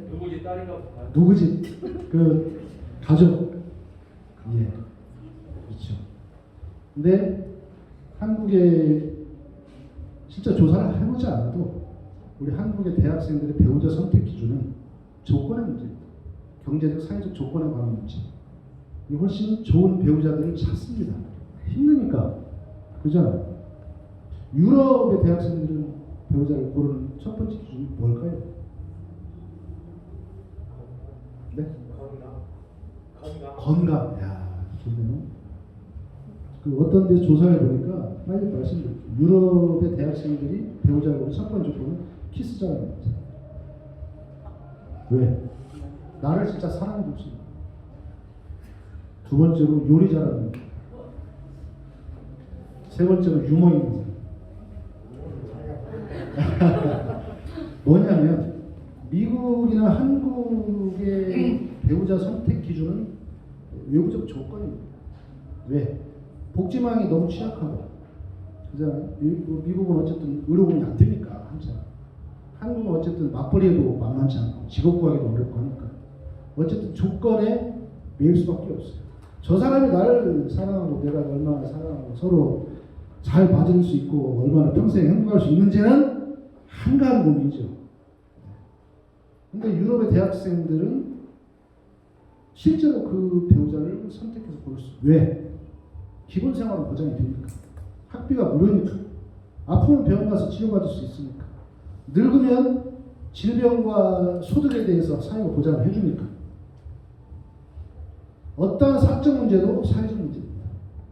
그런 면에서 이 사회에 투명 인간들이 많다는 것은 그 사회의 정치인들이 매우 무책임한 것이고, 그 다음에 그 사회에 살고 있는 시민들이 매우 힘들고 불행하고 행복하지 않은 겁니다. 언제쯤이면 우리 학생들이, 대학생들이 정말 나를 사랑하는 배우자를 고를 수 있는 시절이 올까요? 이런 질문들을 저는 정치인들이 해야 된다고 생각합니다. 그 문제를 개인적으로 돌리는 것일수록 굉장히 정치적이지 못하고 사회적이지 못한, 그다음에 현실적이지 못한 일이에요. 왜? 실제로 해보면 그 고민을 하고 사니까요. 예, 쭉쭉 넘어가 보겠습니다. 우리 노회찬 대표님 말씀 한 말씀만 드리는 것 같습니다. 노무현, 노회찬 그 두 분은 굉장히 사실은 저로서는 각별한 분들인데 어쨌든 두 분 다 세상을 스스로 목숨을 둘 다 끊으셨습니다. 2018년 지방선거 끝나고 나서 노회찬 의원 금품 수설이 언론에 나왔어요. 저는 그때 익산에 있었죠. 근데 노회찬 의원이 어떤 상황에서도 여유를 잃는 사람이 아니에요. 그 다음에 엉뚱한 위트가 항상 머릿속에 굴러다니는 사람이에요. 한번 물어봤어요. 의원님, 대표님, 항상 뭘 이렇게 연구해서 준비하세요? 어떻게 재밌게 얘기할까 그랬더니 뭐라고 하시는 줄 알아요? 뭐 그런 걸 준비를 해서 나오는 대로 그냥 하는 거예요. 근데 방송에 기자들이 마이크를 대는데 의원님이 말씀하셨는데 제가 봤을 때 여유가 없고 위트가 없었어요. 이거 뭐가 문제가 있다고 저는 느꼈어요. 방송을 보고 있습니다. 그때 당시 이정미 대표한테 전화를 했어요. 노회찬 의원님을 혼자 만나서 실제로 이 금품 수술을 했는지 어떤 대책이 있는지 한번 확인을 해보고 대책을 세워요. 내가 볼 때는 만만치 않아요. 여러 사람이 나설 문제는 아니에요.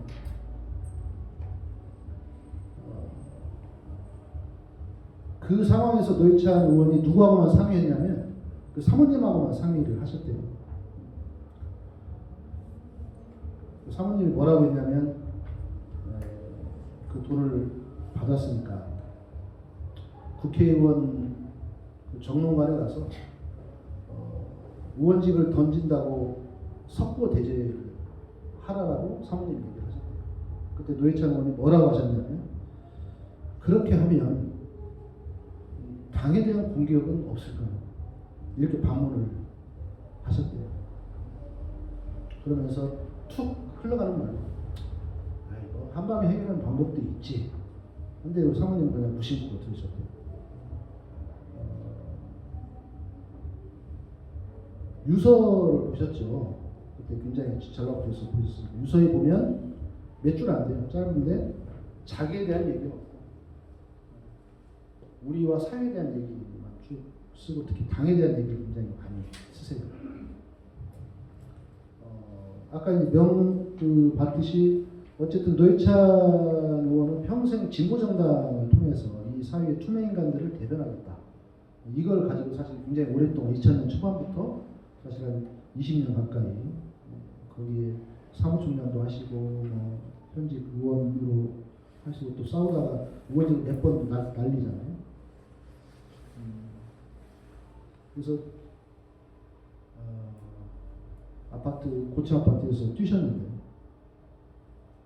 어떤 생각을 하셨을까 이런 생각을 두고두고 해봤어요. 사실 굉장히 너무 어려운 얘기잖아요. 생각하기도. 근데 어찌 보면 노무현 대통령이 보호해봐야 뛰듯이 평생 안 죽을 것처럼 누구나 나는 항상 이 자리에서 영원히 살 것처럼 내 이 생활 반경에서 계속 이게 이어질 것처럼. 근데 결국에 나의 삶 모든 것을 놓고 나의 어떤 삶의 가치, 의미, 나의 인간적인 어떤 자존감, 그 다음에 이 관계, 이 모든 것들을 고민했던 그런 고민들이 아니었을까 이런 생각들을 해보면서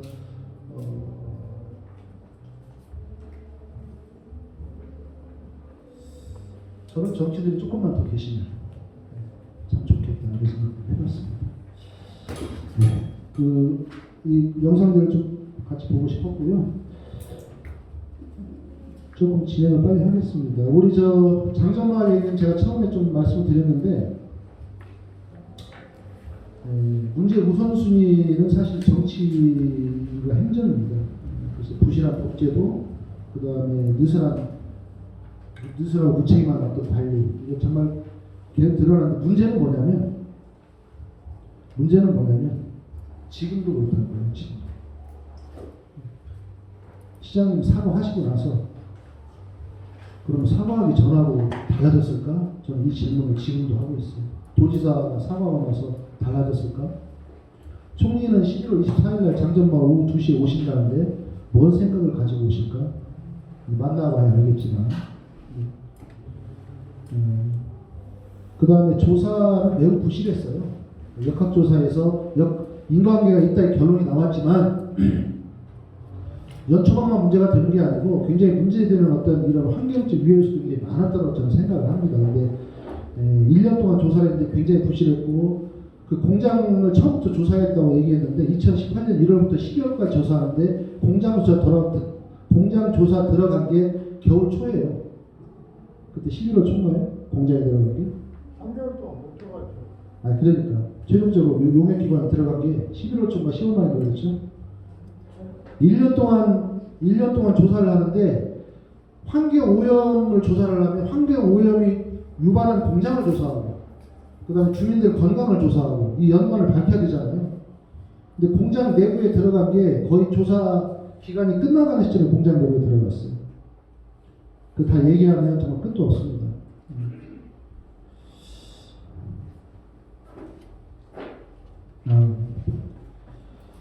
그 다음에 그 화학적 위험에 대한 무방비, 이거 여전한데 공장에 저희가 연초박을 가지고 소위 이제 질소 성분을 뽑아내가지고 비료를 만드는데 그뿐만 아니라 피마자박이라고 인도에서 많이 수입을 했어요. 피마자 기름 짜고 남은 껍데기. 근데 그 속에는 니신이라는 물질이 있는데 이 니신이라는 물질이 굉장히 맹독성 물질이래요. 근데 나중에 보니까 이런 물질들에 대한 조사가 사전에 안 돼 있는 거예요. 인간에게 피해를 입히는지 안 입히는지. 이런 과정이 뒤에 조사에 들어갔거든요. 뭐 이런 것들. 근데 사실 화학적인 굉장히 많은 물질들이 생겨 있고 많은 위협들이 있는데 그런 데 대해서 굉장히 무방비하다는 게 밝혀졌고 향후에 이런 것들에 대해서 굉장히 큰 숙제가 남아있다는 겁니다. 그 다음에 우리 익산 지역의 연대와 자치 역량을 확인했다는 건 너무 큰 희망이라고 저는 생각을 하고요. 민관 협의회에 함께 참여해 주신 이분들, 그 다음에 우리 시민단체들 같이 모여가지고 공동대책위원회 구성을 해서 함께 해주시고 또 최근에도 이제 그 장전마을 찾아가서 여러 가지 문화적인 프로그램을 진행을 해주시고 이렇게 조금씩 나눠가는 이런 문제들 굉장히 희망의 근거다 이런 생각이고 또 돈으로 말미암은 피해인데 앞으로도 과연 돈을 넘어설 수 있을까 하는 게 여전히 숙제입니다. 돈을 넘어서서 사람의 관계를 중심으로 마을의 해피엔딩을 끌어낼 수 있을까 이 모든 것들 아울러서 이런 것들은 우리 모두의 숙제다. 행정 편의주의 여전하고요. 그 다음에 주민들 의견 여전히 경청하지 않습니다. 주민들 의견 정말 깊이 경청해야 돼요. 주민들 의견을 경청하다 보면 비합리적인 부분 다 있죠. 근데 그 주민들 의견을 다 듣다 보면 그 속에 합리적 핵심은 요청이 있습니다. 경청하는 데서부터 모든 해결의 출발이가 있어야 된다. 그러면 향후의 장정마을 대책에 대해서 주민들이 경청해야 되는데 예전에 막 그렇게 힘들다고 얘기했을 때와 지금과 뭐가 달라졌을까요? 저는 이런 질문을 익산시에 던지고 싶어요. 지난번에 익산시 민관협의회 제가 요청해서 할 때 그런 얘기를 했어요. 소송 얘기하면서 시장님은 주민의 편이 아니고 본인 시장님 편인 것 같다. 제가 이런 얘기를 그 시청 내에서 우리 과장님 다 계신데 말씀을 드렸어요. 제발 좀 주민 편을 좀 들어주십사 이런 얘기 드렸고요. 정치는 선방, 뭐 환경은 예방 이런 얘기 했는데 네, 전라북도 정치, 익산 정치는 저는 따라하기 정치라고 생각합니다. 따라하기 정치. 그것도 제대로 따라하지 못하는 따라하기 정치.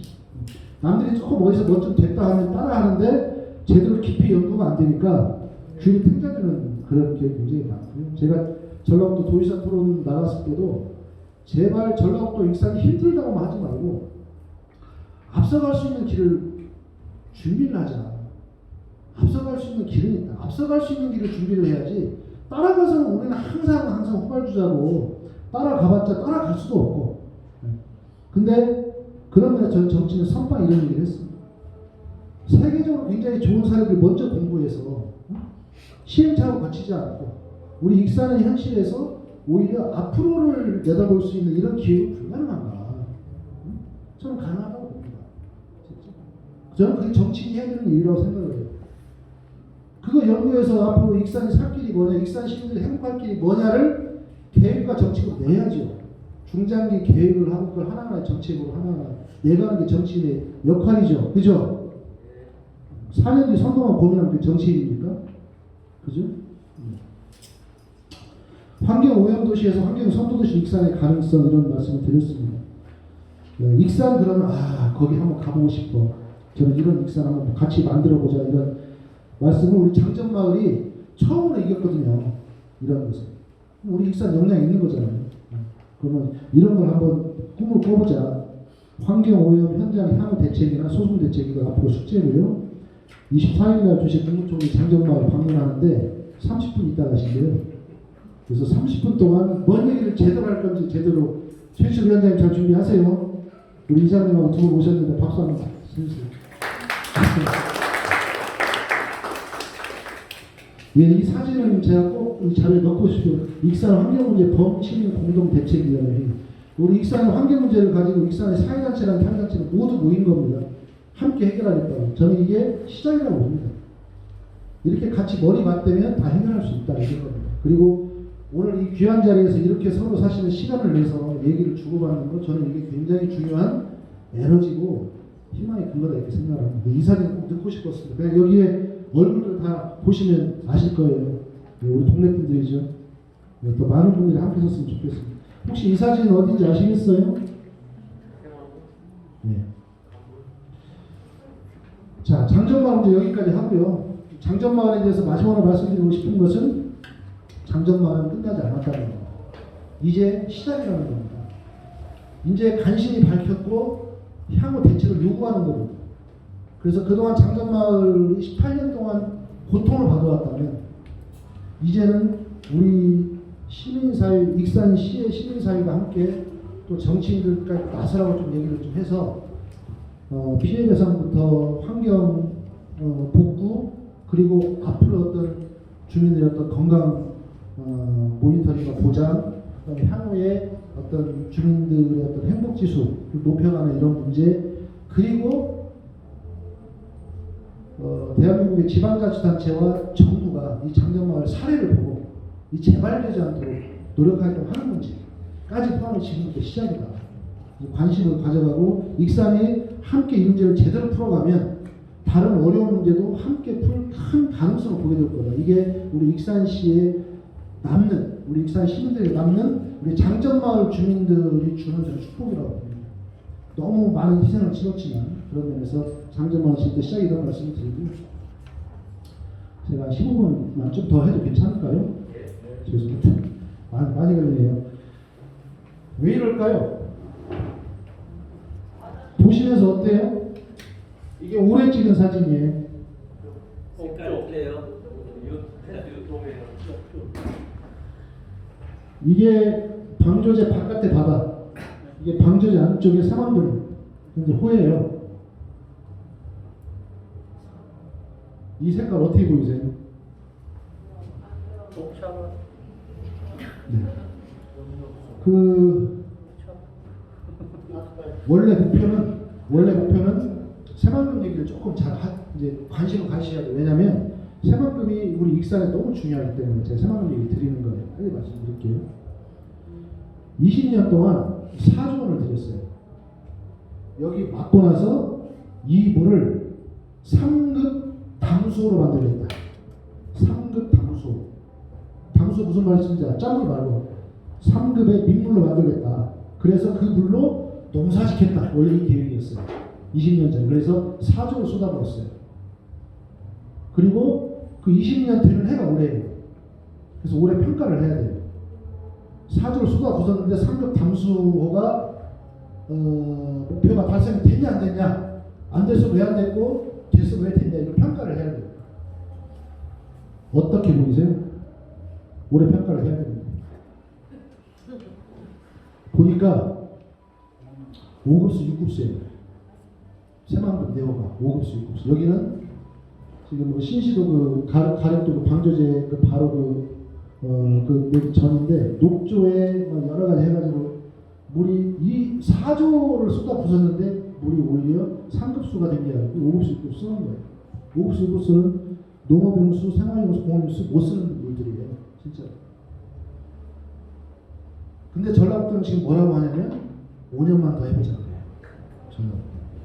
환경부는 최근에 용역을 해보니까 환경부는 이거 뭐가 잘못된 것 같다. 현재 여기까지 나왔어요. 왜 썩을까요?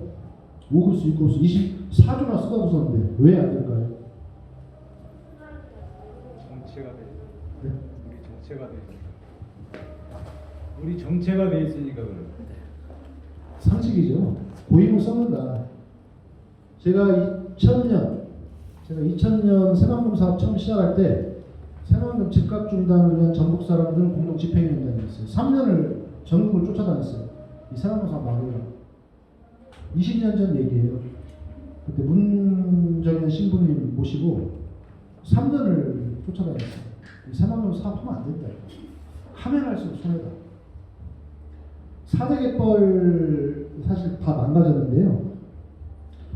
그 가치, 갯벌로서의 그 가지고 있는 그 생명 어떤 DNA 자원의 어떤 가치뿐만 아니라 그 갯벌의 어떤 정화 기능, 그 다음에 수산업의 가장 순환 처음이거든요. 지금 추산하기로는 매년 이걸 막음으로 해서 1년에 수산업 피해만 7천억에서 1조 정도 예상하고 있어요. 수산업 피해만, 전라북도 수산업 피해만. 그 다음에 이미 거기에서 내부의 환경 망가진 건 다 빼놓고요. 제가 2018년 도의사 선거 나가서 그 토론회에서 이 새만금 해수욕동 해야 됩니다. 어떻게 생각하세요? 송하진 후보님.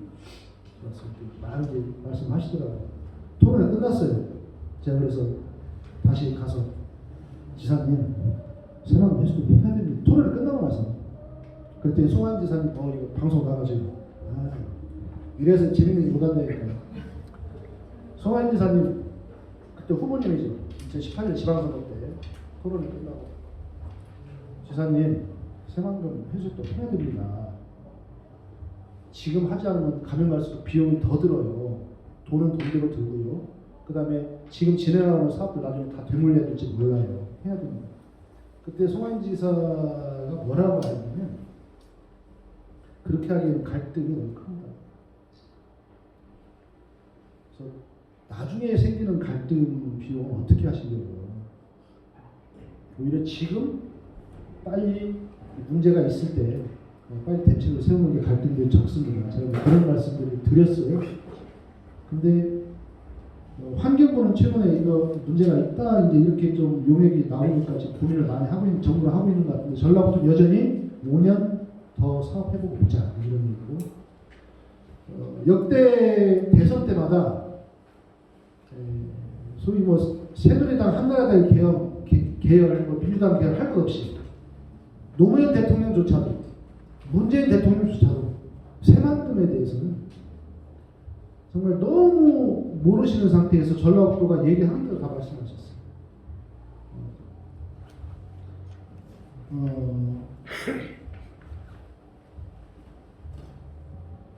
20년을 싸우다 보니까 제일 그 싸우는 과정에서 놀랬던 분들이, 제가 제일 놀랬던 분들이 전문가들이에요. 군산대 양모 교수님은 처음에 이 새만금 수질 문제에 대해서 부정적이었거든요. 근데 나중에 토론회에서 어떤 얘기가 하냐면, 물이 썩는다. 이거 5급수 6급수 농사짓기 좋다는 거예요. 왜? 질소가 많으니까. 토론회 많이 쫓아다녀봤거든요. 그래서 제가 그때 우스개만 이런 생각이 들었어요. 지옥에 가면 제일 엄하게 처벌해야 될 사람들이 정치인들하고 전문가들. 동의합니다. 왜? 너무 많은 영향을 잘못 끼치니까. 새만금 해수욕장 해야 됩니다. 처음에 논 100% 만들겠다고 했어요. 400제곱킬로미터 1억 한 2천만 평 됩니다. 전체 구역이. 그 1억 2천만 평 중에 4분의 3, 9천만 평 정도는 땅으로 만들고 3천만 평은 새만금 3급 담수를 만들겠다. 그리고 9천만 평은 논으로 만들어서 식량 기지로 만들겠다. 이게 새만금 87년도에 노태우 후보가 대선에서 공약하고 시작한 그 내용이에요. 지금 뭐예요?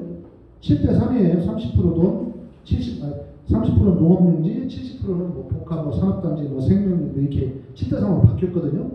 근데 이 썩어가는 물을 지금까지 담수가 왜 필요하냐고, 그때 농사짓는 물이라고 해서 처음에 시작했던 내용인데, 계획이 막 바뀌어가면서 이제 완전히 그 계획 자체가 서로 뭐랄까 맞아떨어지지 않아요.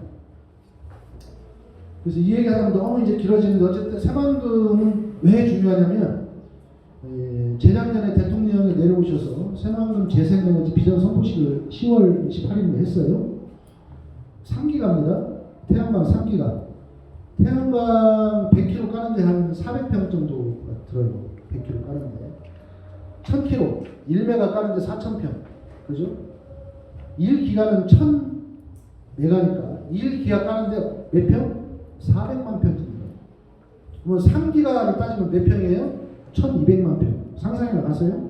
1200만 평. 근데 아까 뭐라고 했어요? 제가 1억 2천만 평 중에 9천만 평은 땅 만들고 한 3천만 평 정도는 상급 담수했는데, 그 중에 1200만 평, 물론 지금 뭐 땅이 안 되니까 1200만 평을 수상태양광, 육상태양광 포함해서 3기가를 만들겠다, 이런 계획이에요. 재작년 그 계획을 딱 발표했을 때 난리 났어요. 그럼 뭐 새만금에서 완토 이걸로 땜빵 하는 거냐부터 시작해서 굉장히 많은 얘기가 듣는데, 우리 이제 한신 대표님도 계시지만, 한신 대표님은 수소의 선구자예요. 앞으로 수소 얘기는 좀 물어보세요. 요즘 수소 말고는 앞으로 얘기가 되는 얘기가 없거든요. 제가 2018년 도지사 선거에 나가서 그때 송하인 지사가 전기자동차 얘기를 할 때 제가 그런 얘기를 했어요. 수소로 가야 된다. 2018년. 왜? 수소만이 향후의 재생에너지의 저장 기능을 감당할 수 있고, 재생에너지의 저장 기능을 제대로 감당해야 우리 전체 전력 체계 이 자체를 재생에너지 체계로 갈 수 있기 때문에 수소로 가야 되고, 자동차도 그래서 수소자동차 또 우리가 선박을 가야 된다, 이런 표현들을 했었는데, 어쨌든 최근에는 수소가 대세입니다. 근데 RE100이라고 들어보셨어요? 언제 조금만 공부하시기로. RE100이라고 들어보셨어요? 영어로 RE 숫자 100. 예, RE100 단지 새만금의 미래, 전국과 익산의 미래. 지금 같으면 시작하겠는가? 절대 않겠죠. 새만금 해수욕통과 종합개발 계획의 수정이 필요하다. 새만금 재생에너지 사업. 현재 제가 재생에너지 민간협의회를 만들었어요. 전라북도와 같이. 새만금 청하고 전라북도 민간협의회가 9대 9로 돼 있고, 위원장, 공동위원장, 민간위원장이 3위를 봅니다. 그때 같이 만들었고, 현재 제가 거기 민간협의회 워킹그룹에 같이 이제 계속해서 민간협의회에서 재생에너지 문제를 같이 토론을 하고 있는데, 이 재생에너지 사업이 앞으로는 굉장히 중요한 사업입니다. 저희가 설명을 드리겠습니다. RE100 단지는 뭐냐면 리뉴어블 에너지 100이에요. 그러니까 재생에너지 100이라는 소리예요. 그러니까 앞으로 기업들은 향후에 무역하고 상품을 수출할 때 재생에너지를 이용해서 재생에너지 100%로 상품을 생산하지 않으면 앞으로는 수출할 수 있다 없다? 앞으로는 못합니다. 앞으로는 무역장벽이 될 거예요. 바이든이 최근에 탄소 조정세 얘기하죠. 배기가스 많이 온실가스 많이 배출하는 이런 데서 나오는 상품은 세금을 더 매기겠다는 관세를. 유럽 같은 데는 특히 큰 기업들, 구글부터 해서 다 알리베이에 가입되어 있는데 이게 자발적으로 기업들이 하는 운동이에요. 향후에 재생에너지를 100% 이용해서 상품을 생산하지 않으면 우리는 쓰지 않겠다, 우리는 수입하지 않겠다, 우리는 막겠다. 이게 현재 대세입니다. 그죠? 그러면 우리도 준비를 해야 되겠죠. 먹고 살아야 되니까. 수출로 먹고 사는 나라 아닙니까? 그래서 알리백을 해야 되는데 알리백을 큰 기업만 할 게 아니라 이제 앞으로는 작은 기업에도 알리백을 요구한다는 거예요. 그러면 작은 중소기업들도 자기가 태양광 다 깔아서 거기서 전기 만들어가지고 그걸로 다 생산을 다 해야 되니 가능합니까? 불가능하고 쉽지 않아요. 근데 여기에서 아까 얘기했듯이 1200만 평에 가까운 3기가와트의 태양광 에너지를 생산을 하게 되면 현재는 한전이 이걸 다 사게 돼 있어요. 독점 계약합니다. 근데 향후에 제도가 바뀔 거예요. 이제 재생에너지를 생산하면 그 재생에너지 생산한 것을 기업들이 직접 살 수 있도록 지금 제도가 바뀌어 가고 있습니다. 향후에 방향입니다. 지금은 불가능하지만 이후에는 여기서 3기가와트의 재생에너지 생산을 하면 이 새만금에 들어와 있는 기업들이 그 재생에너지를 사가지고 그걸 가지고 제품을 생산하면 어때요? 세계에 다 수출할 수 있다 없다? 다 있다. 자기가 직접 하지 않더라도. 그러면 새만금에 지금까지는 물류비용 때문에 충청남도 이남 오는 기업들이 안 내려왔는데 수도권이나 이런 기업들이 전라도 새만금에 내려올 유인책이 있다 없다? 있다는 거예요. 그런 면에서 향후에 이 재생에너지의 에너지 전환을 위해서나 아니면 우리의 미래 먹거리를 위해서나 뭐 수소자동차, 전기자동차 포함해서 우리 일자를 위해서나 새만금은 굉장히 중요하고 지난번에 군산에서 GM자동차 무너졌을 때 익산도 굉장히 타격을 많이 받았어요. 그죠? 군산만 지금 난리인데 익산 타격을 많이 받았어요. 근데 새만금에서 이 정도의 여러 가지 앞으로의 미래 산업자나 에너지 전환의 근거지를 새만금에 만들어 나간다면 익산도 그런 경제적인 연관관계에서 굉장히 많은 일자리와 긍정적인 어떤 경제 효과를 누릴 수 있다는 차원에서 새만금에 굉장히 많은 관심들을 가질 필요가 있다. 특히 미래적인 여러 가지 큰 전환을 할 수 있는 이런 민원이 적은 곳이고 굉장히 여러 가지 가능성들을 충분히 실험할 수 있는 이런 곳이기 때문에 다만 이것을 정치인들과 행정에 맡겨두면 된다 안 된다? 절대 안 된다. 전라도는 5년도 한답니다. 우선 이걸 하려면 왜 해수통부터 해야 되냐면 지금 땅을 메꾸잖아요. 땅을 메꾸는데 땅 높이를 정해야 될 거 아니에요. 땅 매립을 하잖아요. 아래를. 땅 높이를 정해야 되잖아요. 그래서 수면 관리를 뭐냐면 평균 해수면 마이너스 1.5m로 지금 내부를 관리를 해요. 근데 해수욕탕 하면 어떻게 돼요? 물이 많이 높아지면 메꾼 땅 넘쳐버리면 쓸 수 있어요? 없어요? 없잖아요. 그런 문제까지 복잡해. 해수욕탕 하더라도 뒤에 이제 논란이 될 거기 때문에 이건 뭐 보세요. 여기가 지금 신시관문 여기가 가래관문 이거 두 군데 관문을 합쳐서 길이가 627m밖에 안 돼요. 다 포함해서. 근데 이 전체 방주대 길이는 얼마예요? 잘 모르세요? 새만금 방주대 길이가 33.9km, 약 한 34km 가까이 돼요. 근데 그 34km 가까이 되는 데서 한 600m 되면 예전에는 물이 왔다 갔다 했던 이런 것들이 여기만 열어두면 해수욕탕이 될까요? 안 될까요? 안 되죠. 여기만 조금 들어오고 마는 거예요. 실제로. 그렇잖아요. 그럼 제대로 이 물을 살리고 하려면 해수욕탕 하려면 어딘가 더 해수욕탕 할 수 물이 돌 수 있도록 장치를 해야 돼요. 해수욕탕이 그냥 저것만 열다고 해수욕탕이 아니고 해수욕탕에서 제대로 물이 정화될 수 있는 정도 해수욕탕을 해야 되고 해수욕탕 할 때 이 높이를 어떻게 조정해서 기존에 매립한 곳을 쓰게 할지 이런 것도 해야 되고 이 전체 계획을 다 바꿔야 돼요. 근데 이걸 정치와 행정에 맡겨두면 절대 책임 안 지는 방향으로 가려고 해요. 갈등 비용을 회피하고 싶어요. 10년, 20년 계획을 세워야 되는데 우선 눈앞의 갈등을 회피하고 눈앞의 책임을 회피하는 게 더 중요해요. 그래서 장기 계획이 안 세워져요. 그래서 우리나라 정치는 큰 계획이 안 돼요. 문재인 정부의 정책들은 제가 볼 때는 용두삼이에요. 크게 시작하는데 결과는 너무 안 나와요. 왜? 10년 있으면 욕먹으면서 밀고 가야 될 사업들이 있어요. 계속 말씀드리고 국민들한테 이를테면 세금이 필요하면 증세가 필요하면 어디다 써야 되기 때문에 국민들을 보호해야 되기 때문에 세금을 이렇게 써서 이렇게 합시다라고 얘기하고 욕을 먹더라도 계속 말씀드리고 해서 정책을 만드는 거예요. 근데 그 욕먹기 싫거든요. 4년 뒤 선거에 불안하거든요. 그러니까 10년, 20년짜리 정치는 누구도 하지 않는다. 그러면 현재 민주당, 그 다음에 뭐 국민의힘인가요? 그 국민 빼고 제가 열린우리당 창당 멤버입니다. 아까 노무현 대통령 때문에 열린우리당 창당 멤버 해산 때까지 12,000 대의원 중에 1,000명의 대의원을 가진 조직을 제가 만들었고 그때 한 4년 동안 민주당 전국선거 원없이 뛰어왔습니다. 유시민도 최고위원 넣어보고 김도관도 넣어보고 그러면서 결론을 내렸던 거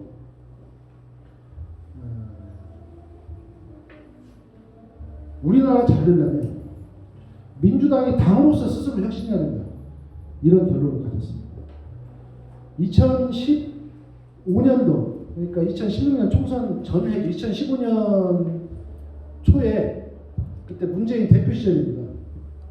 문재인 대통령이 되고 나서 국정상황실장이 윤건영 찍고 있죠. 윤건영 국정상황실장이 2015년도에는 문재인 대통령이 되기 전에 2015년도에 문재인 의원 보좌관이었어요. 가끔 만났습니다.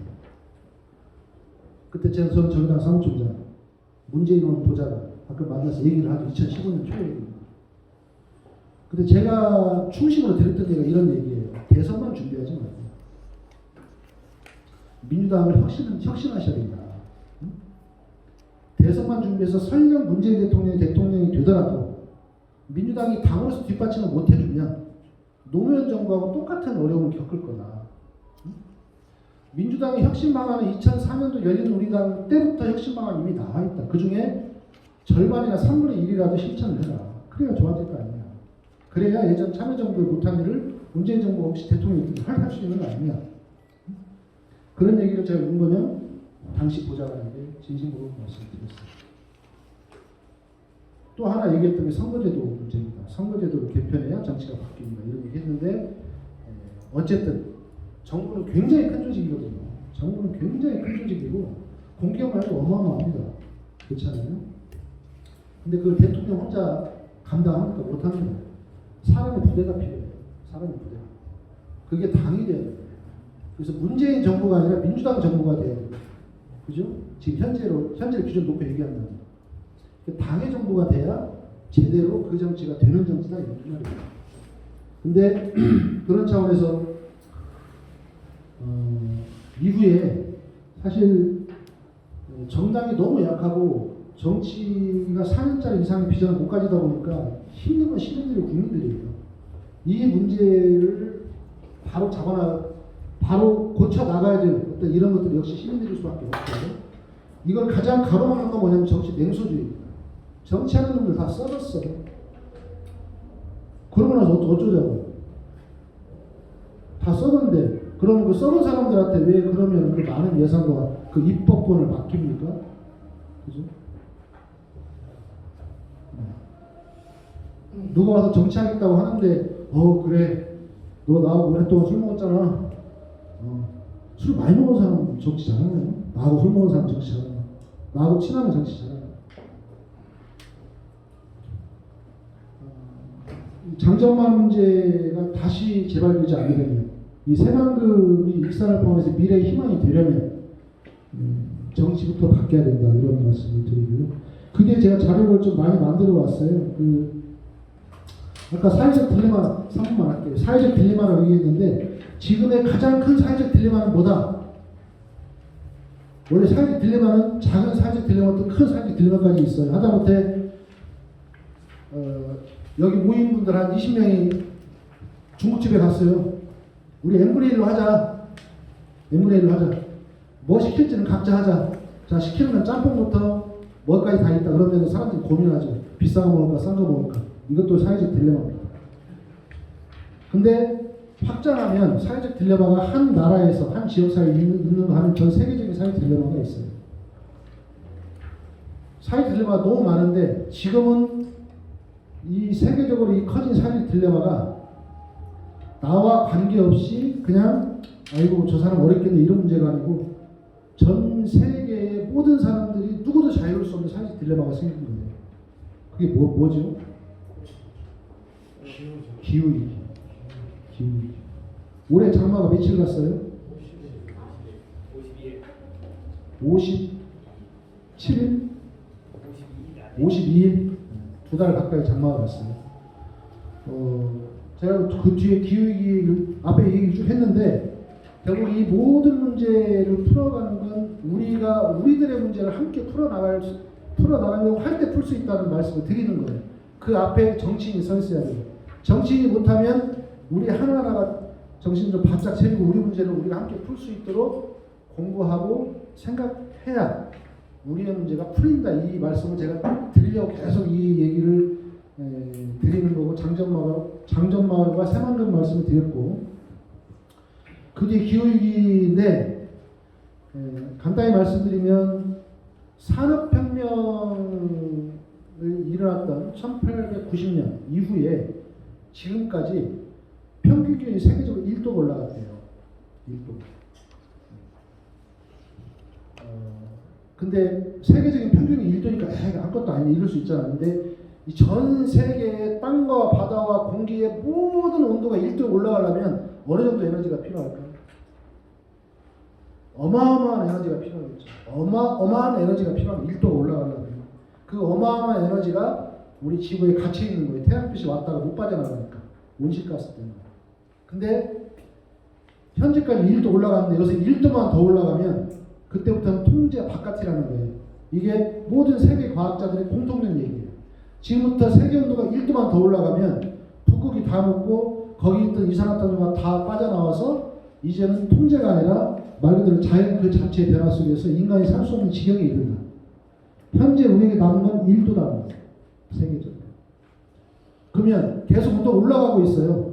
그 세계적으로 온도가 올라가고 있는데 온도가 제일 빨리 올라가는 나라가 어딘지 아세요?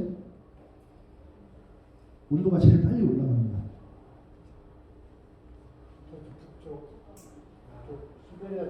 평균 온도. 온실가스가 제일 많이 나오는 곳이 어딜까요? 인구 대비. 그 다음에 땅덩이 대비해서 그 제일 많이 나오는 데 어딜까요? 자, 그 자료가 있어요. 전 세계적으로 우리가 이제 2017년에 온실가스 배출이 11위입니다. 세계적으로 11위. 그리고 다른 나라는 온실가스가 다 줄어들고 있어요. 유일하게 온실가스가 계속 늘어나고 있는 데가 대한민국이에요. 그래서 대한민국을 국제적으로 뭐라고 부르는지 아세요? 국제적으로 대한민국 뭐라고 부르는지 기후와 관련해서 기후 악당 국가예요. 왜? 1도만 올라가면 북극조차 다 녹아가지고 거기 있던 이산화탄소 다 뿜어져 나와가지고 이제는 아예 살 수 없는 지경, 인간이 생존 불가능한 지경이 되는 이 순간에도 대한민국은 이 온실가스를 줄이기로 해놓고 줄이기는커녕 계속 늘어나고 있다는 거예요. 그래서 기후 악당 국가예요. 최근에 2015년에 파리에서 세계적 기온, 이제 세계 평균 기온을 앞으로 최대 1도 노력해서 0.5도 이하로 잡아보자 이런 합의를 195개국이 했어요. 이걸 파리 협정, 파리 협약이라고 해요. 굉장히 중요합니다. 이걸 위해서 각 나라가 어떻게 노력할지는 올해까지 계획을 내야 돼요. 근데 그렇게 하려면 2030년까지 대한민국은 현재 온실가스를 절반까지 줄여야 그나마 그런 계획에 점차 다가갈 수 있대요. 그 보시고요. 거기 뒤는 한번 같이 공부해보자고 제가 한번 여기저기 찾아서 같이 자료를 만들었어요. 그래서 기후위기 문제는 사실 오늘 그 얘기를 많이 하고 싶었는데 앞에 길어서 기후위기는 못하겠고 기후위기 문제 문제는 누구도 자유로울 수 없는 문제고 올해 농사도 굉장히 잘 안 됐죠. 기후 때문에. 앞으로 농사가 굉장히 어렵습니다. 올해 7월 온도가 6월보다 낮았어요. 아세요? 7월 달에 더 시원했어요. 6월이 더 더웠어요. 올해는 각오했잖아요. 여름에 죽었다 했는데 7월 달에 더 시원했어요.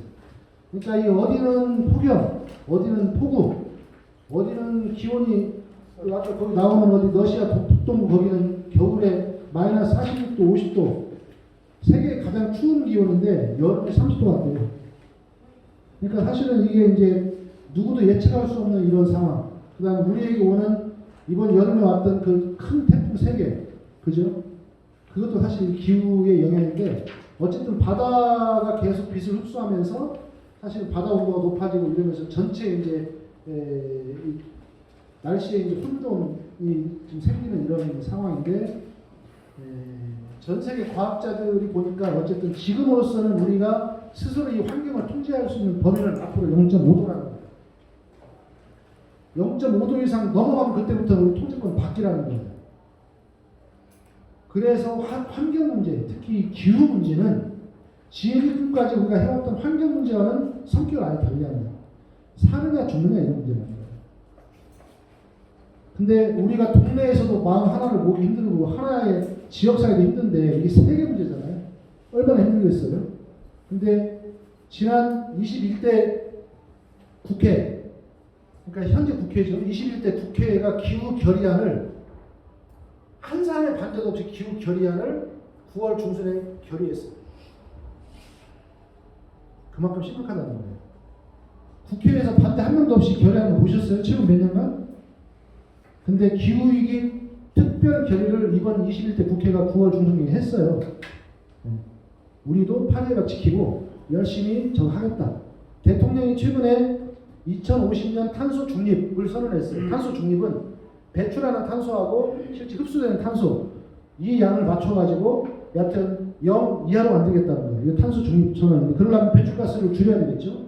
그 다음에 이 배출된 가스가 흡수될 수 있도록 나무도 많이 심거나 이제 이런 장치를 많이 해야 되겠죠. 익산처럼 저렇게 공원을 막 민간 위탁 열어주면 좀 곤란하겠죠. 사실 지켜야 돼요. 사실 재산권에 관한 문제지만 인제는 생명권에 관한 문제가 되는 거예요.